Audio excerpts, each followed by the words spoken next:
Hello दोस्तों आपका हमारे इस वीडियो में हार्दिक स्वागत है। तो चलिए दोस्तों, आज हम इस वीडियो के माध्यम से जानेंगे कि आखिर डायनासोर का अंत कैसे हुआ। तो चलिए दोस्तों, वीडियो में आगे बढ़ते हैं। एक समय धरती पर डायनासोर राज करते थे। वे चलते थे जहां हम आज चल रहे हैं, इसी हवा में सांसें ली और यहीं लड़ाइयाँ लड़ी। कहा जाता है कि इन दैत्याकार विचित्र बड़े डायनासोर ने धरती पर करीब 14 करोड़ सालों तक राज किया। इनमें से कुछ डायनासोर मांसाहारी थे और कुछ शाकाहारी थे। कुछ डायनासोर का स्वभाव बहुत हिंसक था, जबकि कुछ ऐसे डायनासोर भी थे जो बहुत शांत स्वभाव के थे। कुल मिलाकर डायनासोर बहुत अच्छे से अपना जीवन यापन कर रहे थे। फिर अचानक ऐसा क्या हुआ? आखिर वो कौन सी ऐसी घटना थी जिसने इन डायनासोर का नाम निशान को ही मिटा कर रख दिया? इस बात को जानने के लिए हमें करोड़ों साल पीछे जाना होगा और डायनासोर के विनाश के रहस्य को करीब से जानना होगा। आज से करीब 6 करोड़ 50 लाख साल पहले की बात है। तब धरती का मौसम सामान्य था। चारों तरफ सूरज की रोशनी बिखरी हुई थी और हर तरफ डायनासोर के चीखने चिल्लाने की आवाज़ें गूंज रही थी। जब सारी डायनासोर प्रजाति धरती पर अपना जीवन बहुत अच्छे से बिता रही थी, तब शायद डायनासोर को यह बात पता नहीं होगी कि नियति ने 10 करोड़ साल पहले ही इनकी किस्मत में विनाश लिख दिया है।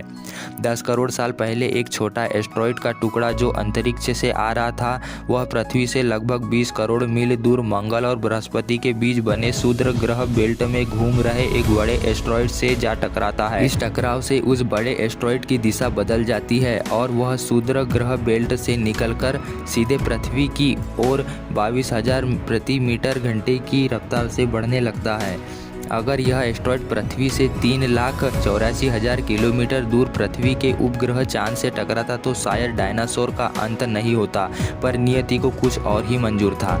इसलिए यह एस्ट्रॉयड चांद के बेहद करीब से गुजरकर पृथ्वी की ओर बढ़ने लगा और जब यह एस्ट्रॉयड पृथ्वी के वातावरण के संपर्क में आया तो इसकी रफ्तार बढ़कर 70,000 किलोमीटर प्रति घंटा हो गई।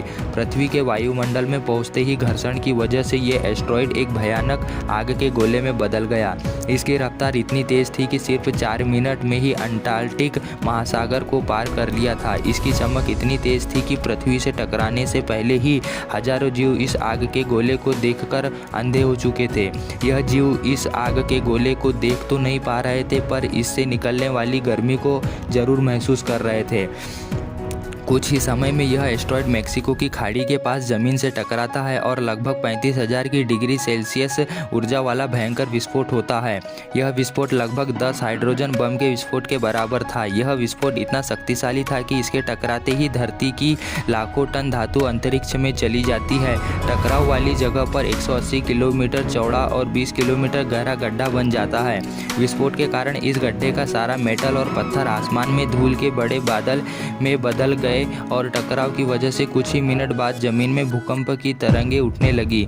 इस वजह से समुद्र में विशालकाय लहरों का निर्माण हुआ, जिससे चारों ओर सुनामी आने लगी, जिसकी चपेट में सभी डायनासोर आने लगे। भूकंप तरंगों ने सभी सक्रिय ज्वालामुखी को दहका दिया था, जिससे जगह जगह पर डायनासोर का विनाश शुरू हो गया था। इस भयानक विस्फोट में रेडिएशन की मात्रा इतनी बढ़ गई थी कि इसमें 800 किलोमीटर के दायरे में आने वाले सभी जीव जलकर राख हो चुके थे। इस विनाश में उड़ने वाले डायनासोर ने इन धरती के खतरों से तो बच गए, लेकिन यह तो विनाश की शुरुआत थी। आपको बता दें, विस्फोट की वजह से जो लाखों टन मेटल, पत्थर, मिट्टी अंतरिक्ष में गया था, वह ठीक 40 मिनट बाद ग्रेविटी की वजह से आग के गोले के रूप में सारी धरती पर बरसने लगे। से उड़ने वाले डायनासोर भी नहीं बच पाए। साथ ही धूल का एक बहुत बड़ा तूफान 60,000 किलोमीटर प्रति घंटे की रफ्तार से पृथ्वी के दूसरे तरफ मौत लेकर आ रहा था। यह धूल के बादल कई किलोमीटर मोटे थे, जिसकी वजह से धरती पर सूरज की रोशनी का पहुंचना असंभव हो गया था। गर्म हवाओं का तापमान 100 डिग्री सेल्सियस से ज़्यादा हो जाने के कारण धरती पर पेड़ पौधों की आबादी लगभग खत्म हो गई थी। विस्फोट के कुछ घंटे बाद धरती का तापमान 200 डिग्री सेल्सियस तक बढ़ गया, जिसकी वजह से डायनासोर विस्फोट के इलाके से कोसों मील दूर थे। वे भी इस गर्मी से बच नहीं पाए। इस महाप्रलय से डायनासोर की 90% आबादी खत्म हो चुकी थी और जो 10% बच गए थे, उनमें से भी केवल वही जिंदा रह पाए जिनका वजन 30 किलोग्राम से कम था। इसका कारण यह था कि इस महाप्रलय में लाखों की संख्या में जीव मारे गए थे और पेड़ पौधों की आबादी लगभग खत्म हो चुकी थी। इसलिए जो बड़े और विशालकाय डायनासोर बच गए थे, उन्हें ठीक से खाना पीना न मिलने के कारण वो भी जिंदा नहीं बच पाए और इस प्रकार डायनासोर का नाम निशान इस दुनिया से मिट चुका है। जो डायनासोर कभी पूरी दुनिया पर राज करते थे, आज वह किस्से कहानियों तक ही सीमित रह गए हैं। धन्यवाद दोस्तों।